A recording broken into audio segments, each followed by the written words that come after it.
আল্লাহ আমাকে হুকুম করেছে আপনার কাছ থেকে বিদায় নিতে, আমি চলে যাচ্ছি। আপনি আর আপনার চক্ষু দিয়ে দৃষ্টি পরিপূর্ণভাবে দেখতে পাবেন না। এরকম করে আরেকজন ফেরেশতা আসবেন। ওই ফেরেশতা এসে বলবেন, আসসালামু আলাইকুম ইয়া আব্দুল্লাহ, হে আল্লাহর বান্দা, আমি আপনার হাতের শক্তি, পায়ের চলার শক্তি, জবানের শক্তি, মানুষকে প্রহার করার শক্তি নিয়োজিত একজন ফেরেশতা ছিলাম, যে রব আপনাকে নিয়োজিত করার জন্য আমাকে রেখে দিয়েছিল। আপনি তো দুনিয়ার মায়া ছেড়ে চলে যাবেন, আজকে আল্লাহ আমাকে হুকুম করেছেন আপনার কাছ থেকে চলে যাইতে। ওই ফেরেশতাও চলে যাবে। সর্বশেষ একজন ফেরেশতা আমার কাছে আসবেন। ফেরেশতা এসে বলবেন, আসসালামু আলাইকুম ইয়া আব্দুল্লাহ, হে আল্লাহর বান্দা, আপনার কাছ থেকে এমন একজন ফেরেশতার অনুমতি চাইতেছি যে দুনিয়াতে একবার আসে, দ্বিতীয়বার আর কোনোদিন সুযোগ দিবে না। ফেরেশতার কাছে চলে আসবেন। আসার পর আমি যদি ইমানদার ওয়ালা হয়ে থাকি, ওই ফেরেশতাকে দেখা মাত্রই বলবো, আল্লাহু আকবার কাবীরা, আল্লাহ আপনি তো মহান। ফেরেশতা আসা মাত্রই জবান থেকে আল্লাহু আকবার ধ্বনি বের হয়ে যাবে। আজরাইল আলাইহিস সালাতু ওয়াস সালামকে দেখা মাত্রই ঈমানওয়ালা যারা হবেন, ঈমানওয়ালাদের আত্মা বড় হাসি খুশিতে থাকবে, আর তারা বলতে থাকবে, আমি তো আমার রবের মোলাকাতের জন্য অপেক্ষা করতেছিলাম। আসুন আসুন আসুন, আমি তো আমার রবের কাছে যাওয়ার জন্য প্রস্তুত হয়ে গেছি। আর যদি বেঈমান হয়ে থাকে, বলবেন, সুকান সুকান, দূরে চলে যাও। কে তুমি? কে তুমি আমাকে ধরার জন্য এসেছো? কে তুমি? আমার কাছ থেকে চলে যাও। কে তুমি? আমার কাছ থেকে চলে যাও। আমার বড় ভয় করে, বিগত দিনে তোমাকে তো আর কোনো সময় দেখি নাই। ওই সময় তার নফসের ভিতরে আসবে, আমার এতগুলো সম্পদ থেকে তুমি আমাকে কেন ভয় দেখাইতেছ? আমার ব্যবসা আছে, আমার সম্পদ আছে, আমার ব্যাংকে টাকা আছে, আমার সন্তানগুলো আছে, আমার কাছ থেকে চলে যাও। টাকা চাইলে তোমাকে টাকা দিব, সম্পদ চাইলে তোমাকে সম্পদ দিব। আমার কাছে নয়, আমার সন্তানের কাছে চলে যাও, বিনিময়ে তুমি আমাকে ছেড়ে দিয়ে যাও। কিন্তু আজরাইল আলাইহিস সালাম ধমক দিয়ে বলবেন, চুপ কর বেঈমান, তুই চুপ কর। দুনিয়াতে তোকে অনেক সুযোগ দেওয়া হয়েছিল, কিন্তু রবকে তুমি ভুলে গিয়া তোমার নফসের খাইশা মতো তোমার রবের পরিপূর্ণভাবে রিজিক দান করেছিল, সেই রিজিককে তুমি বিমুখ করে নিয়ে চলেছ। আজকে তোমাকে একটু সুযোগ দেওয়া হইবে না। যেটা বলতেছিলাম, এটাই, মৃত্যু কখন চলে আসবেন কেউ আপনি আমি জানি না। মৃত্যু কখন এসে আপনাকে আমাকে ধরাশায়ী করে ফেলবে। হাদিসের ভিতরে রাসূল সাল্লাল্লাহু আলাইহি ওয়াসাল্লাম বর্ণনা করেছেন, আবু হুরায়রা থেকে বর্ণিত একটা হাদিস আছেন, আবু সাঈদ আশআরী থেকেও একটা বর্ণিত হাদিস, যে ঈমান ওয়ালাদের রূহ বা আত্মা যখন আজরাইল আলাইহিস সালাম নিয়ে যায়, তখন প্রথম আসমানে তথা জমিনে যারা আছেন, জমিন থেকে শুরু করে জমিনে যারা আছেন, তারা বলতে থাকবেন, জমিনে ফেরেশতারা বলতে থাকেন, এ মালাকুল মাউত, এত সুন্দর মিষ্টি ভাষী, এত সুন্দর ঘ্রাণ আপনার বিগত দিনে আমরা কোনো সময় দেখি নাই। আপনি একটু অপেক্ষা করেন, একটু দেরি করেন, একটু সময় দেন। আমরা এই মৃত ব্যক্তির আত্মা থেকে সুরঘ্রাণ পাইতেছি।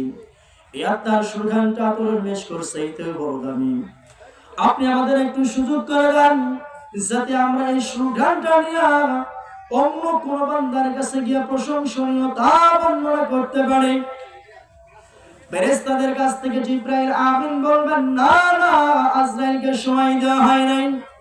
আজরাইল চলে যাবেন, তাড়াতাড়ি চলে যাবেন, কেননা এই মিষ্টি ভাষী আত্মা, সুগ্রাণকৃত আত্মা, মুমিনের আত্মা আল্লাহ রাব্বুল আলামিন মোলাকাতের জন্য অপেক্ষা করতেছে। এই জন্য তোমাদেরকে একটু সুযোগ দেওয়া হবে না।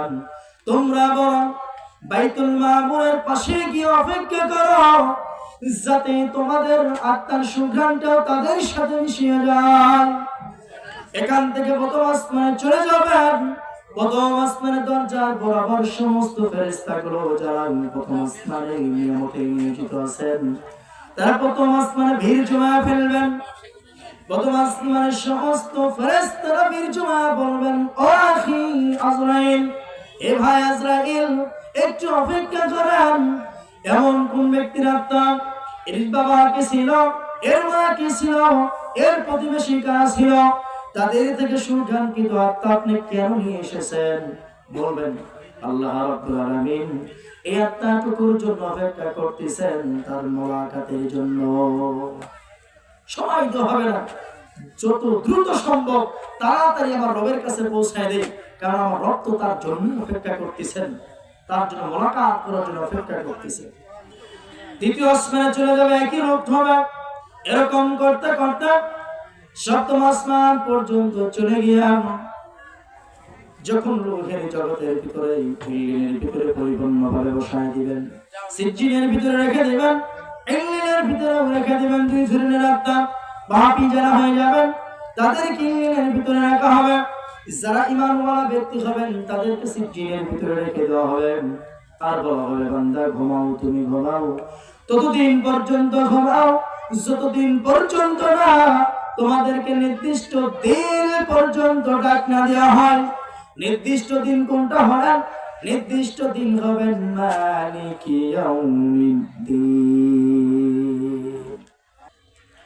আর যদি বেঈমান হয়ে যায়, মুশরিক হয়ে যায়, নাস্তিক হয়ে যায়, ধর্ম বিরোধী হয়ে যায়, ধর্মের পক্ষপাতিত্ব না করে ভিনদেশী ধর্মের অপেক্ষায় নিয়ে থাকেন, ওই কাফির বেঈমান মুশরিকদের আত্মা কেমন ভাবে আল্লাহ রাব্বুল আলামিন আজরাইলকে কসম করার জন্য দিয়ে বলবেন, আজরাইল সালাম যখন চলে আসবেন, চলে আসার পর বলবেন, হে বান্দা, আল্লাহ রাব্বুল আলামিনের নিয়ামত তুমি পরিপূর্ণ শুকরগুজারি করো নাই। আজকে তোমার জীবনের শেষ দিন এসে গেছে, আজকে তোমার আত্মাটা তুমি নিজেই আমার কাছে দিয়ে দাও। দিতে চাইবে না, ভয় ভীতি অনুসরণ হয়ে যাবে, অনুতপ্ত অনুশোচনায় ভুগতে থাকবেন। আজরাইল আলাইহিস সালাতু ওয়াস সালাম তার দুই পায়ের পিঠ আঙ্গুলিতে চাপ দিবেন, যেই রকম করে আমরা কুরবানির সময় আমরা যেরকম পশু কুরবানি করি, পশু কুরবানি করার সময় আমরা ওই কুরবানিকৃত পশু নারী ভুঁড়ি থেকে যেরকম ভাবে মলমূত্র ত্যাগ করি, এক পাশে হাতের আঙ্গুল দিয়ে ধরি, অন্য পাশে আমরা কি করি, আস্তে আস্তে ওটাকে ছেড়ে দিই, তাই না?